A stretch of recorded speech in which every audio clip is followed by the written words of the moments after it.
OK, je vais maintenant vous démontrer comment construire un diagramme d'énergie potentielle. Fait que je dois absolument vous donner une réaction et je dois aussi vous donner quelques pièces d'information afin de déterminer quel type de réaction on fait affaire avec et puis c'est quoi les données. Donc, si on regarde bien dans notre problème, on me dit premièrement que mon énergie d'activation directe est de 134 kJ. On me dit aussi que ma variation d'enthalpie est de moins 226 kJ.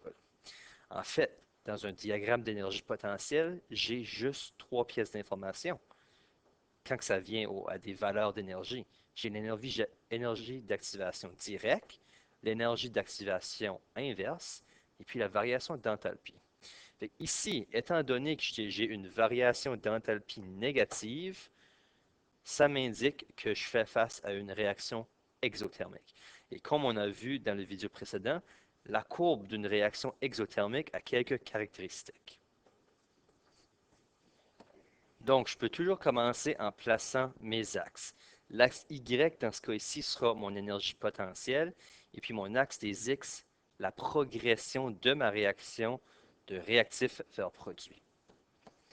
Puis là, la première chose que je vais commencer avec, c'est le fait que c'est une réaction exothermique.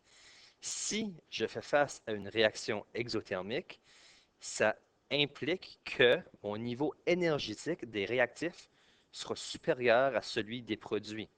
Donc, ici, je commencerai mes réactifs à ce niveau ici, et puis mes produits, eux, se retrouveront à ce niveau ici. Donc, ça, c'est dû au fait qu'une réaction exothermique doit libérer de l'énergie. Si je libère de l'énergie, ça veut dire que je la perds. Ça veut dire de réactif à produit, il y a moins d'énergie. Okay? Donc, je dois aussi indiquer c'est quoi mes réactifs.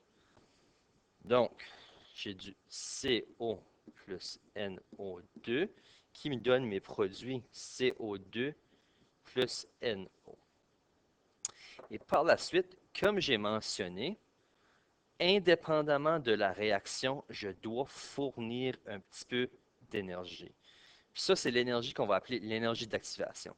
Fait que ça ne dérange pas si ma réaction exothermique peut avoir en libérer.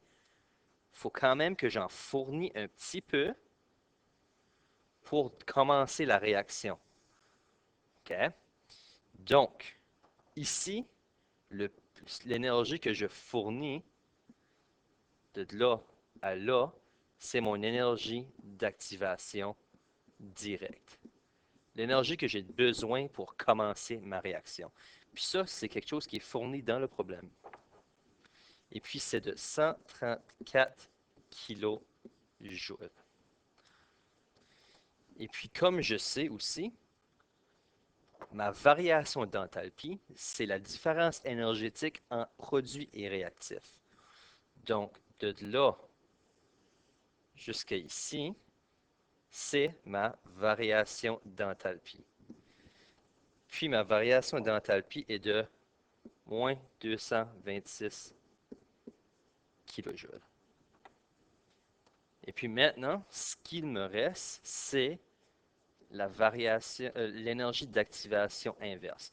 Donc, l'énergie d'activation inverse, c'est l'énergie d'activation si je veux passer de CO2 puis NO2 et puis faire l'inverse. Donc, cette énergie d'activation-là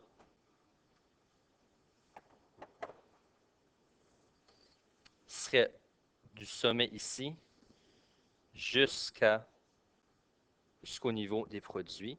Ce serait l'énergie d'activation inverse. Et pour déterminer l'énergie d'activation inverse, je dois me baser sur l'énergie d'activation directe et la variation d'enthalpie. Et puis, si je fais la somme des deux, ça me donne 360 kJ.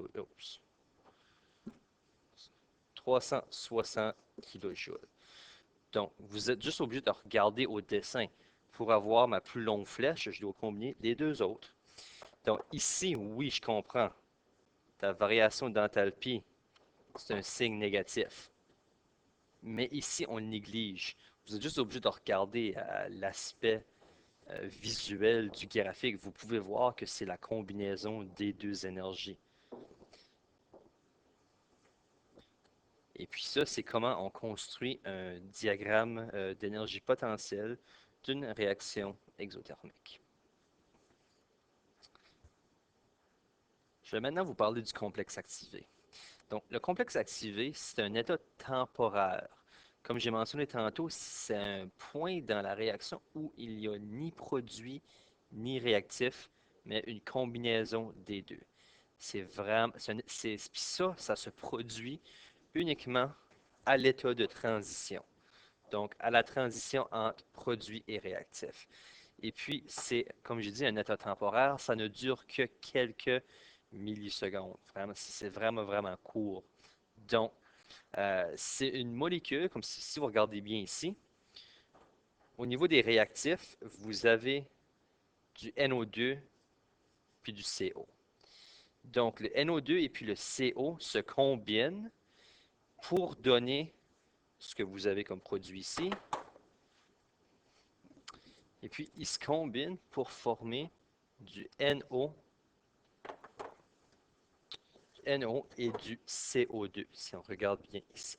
Donc, en fait, ce qui se produit, un des oxygènes du NO2 va se retrouver, va se combiner au CO pour former du CO2. En fait, le complexe activé à cette étape ici, c'est exactement ce qui se produit. On voit l'état de transition où mon atome d'oxygène se retrouve entre les deux molécules. Donc, il est en train de faire son chemin d'une molécule de NO à une molécule de CO. Et puis, comme on a mentionné, cette réaction-là, c'est dû à une collision. Puis une collision, c'est très, très, très rapide. L'état de transition ne dure vraiment pas longtemps. Okay? Et puis, en gros, c'est ce que c'est le complexe activé. OK, là, on va faire un exemple. Donc ici, j'aimerais qu'on essaie de proposer une structure pour le complexe activé de cette réaction. Donc, la meilleure façon de le voir, c'est vraiment de dessiner la molécule. Donc, ça serait du NO, et puis le NO3, si vous voulez, NO. Je sais que ce n'est pas des structures qui sont euh, exactes. Par contre, ça va nous permettre de vraiment illustrer ce qui se produit. Fait que ça, l'objectif, c'est de donner du NO2. En fait, deux molécules de NO2. Ce qui va se produire, on a un atome d'oxygène qui va se retourner vers le monoxyde d'azote. Donc, ce que ça nous donnerait comme état de transition, comme complexe activé, ça serait NO, petit pointillé O, petit pointillé NO, O. Et puis, c'est à ceci que ressemblerait le complexe activé, où ma molécule d'oxygène est en transition entre les deux.